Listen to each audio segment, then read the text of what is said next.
Hey guys, today we're going to go over 3 ways that you can make a bridge in Valheim. Let's say you want to get to the other side, you don't want to have to swim through water, you don't want to have to jump, you want to take your cart with you, farm, anything like that. You're going to need a bridge because your cart just can't go across these. Now all 3 of these ways can be done in survival mode. I happen to be in creative mode just to make this a little bit quicker and easier. Okay, but they can all be done in survival, no problem. First way, if you have a small shallow gap like this, easy. You just build a little wood floor straight across. It catches, you can run across it, no problem. Easy peasy, you probably figured that one out. Okay, but what if your gap is just a little bit too long? So you'll notice that whenever you build a bridge, or any wood structure, anything like that, you get different colors as you build things, right? Blue means connected to the ground, and then green, yellow, orange, and red. You cannot go past this red spot. So you can go 5 places from ground or 4 past your blue connection.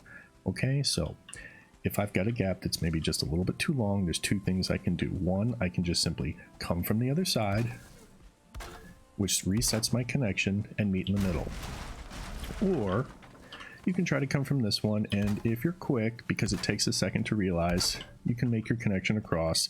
Here it resets back to blue, and even though this was a red earlier, now you see it's an orange because it met in the middle from the other side.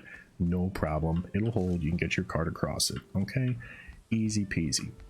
Now here's another way you can do it. Let's say it's a little bit deeper than that, a little bit wider, you don't want to do it that way, or you want something a little bit nicer or more solid. Here's some that you can already see I did. I've got them pre-built. So this works anytime that the gap you want to span is not deeper than this pillar. This is the maximum height that you can raise ground to from the base level. So with that in mind, we're going to get out our hoe.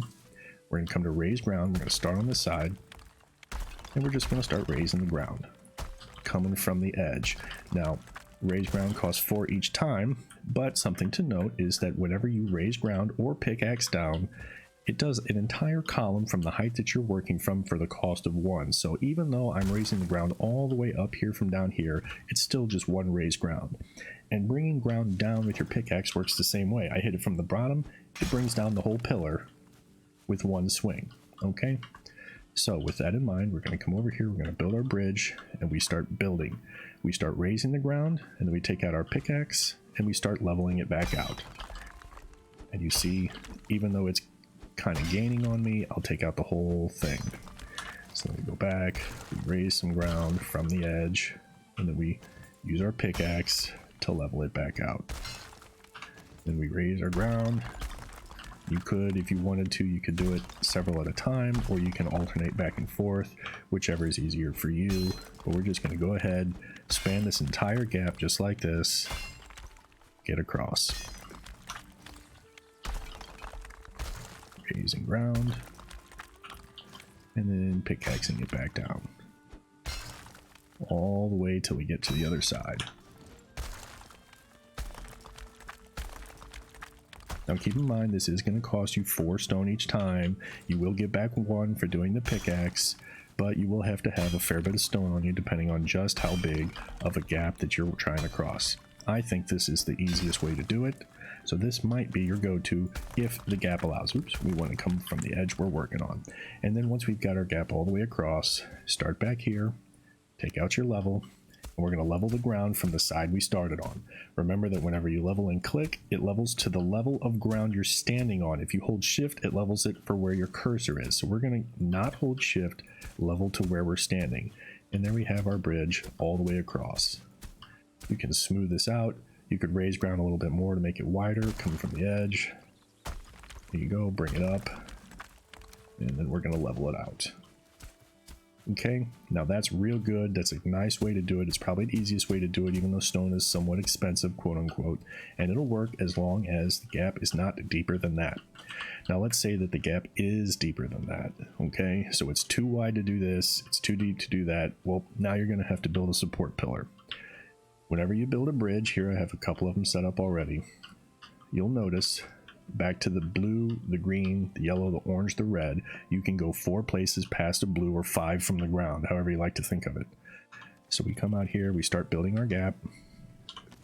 We started at the blue, that's connected to the ground, green, yellow, orange, red. We could not go past this one. If we did, like this one is, you'll notice that it just immediately collapses. Oops. So that one's just going to fall straight down. So instead, we build a pillar connecting it to the ground. Stone pillars all the way up. We'll reset this as a blue connection. This is now counted as connected to the ground, even though it's way up here. So that'll start us back over. So now from here, we can go back to our green, our yellow, our red. We're going to take out this other side. And then you'll see they start collapsing. So we've got our green, yellow, red, orange, and then they start to break from there. Now you can try to use the earlier technique of meeting it on the other side. It'll hold for just a second. You meet it to the other side. Here's our ground connection. Here's our ground connection. And even though this is several spaces too long because you meet in the middle, it still works. So we've got 1, 2, 3, 4, 5, 6, 7, 8. We went almost twice as far. That'll save you on pillars. Stone pillars and wood iron pillars both reset you back to a blue ground connection. Any other wood structures, so log poles, wood poles, pieces of wall, half wall, stairs, the wood wall angles, even these cross beams, all of those will count you as a green place. It does not reset you back to blue, it resets you back to green, so you'd have to build these pillars every so often. You could come from the other side, but still every 3 you're going to have to put one of these pillars to support it, but it saves you on having to either farm stone or iron. Anyhow, there you go. That's 3 ways you can build a bridge, and that'll get you across any gap you're trying to get across. It will not get you across the ocean. The ocean is too deep, and it will not get you across any ravine that is simply just too big and too deep for you to get in there and build the support structures across. But here you go. Here's your bridges. Now you can get your cart, take it to the other side. You can farm, do whatever it is you need to do, and that'll help you get across any gap you're trying to get across. All right, thanks for hanging out, and that's 3 ways to build a bridge.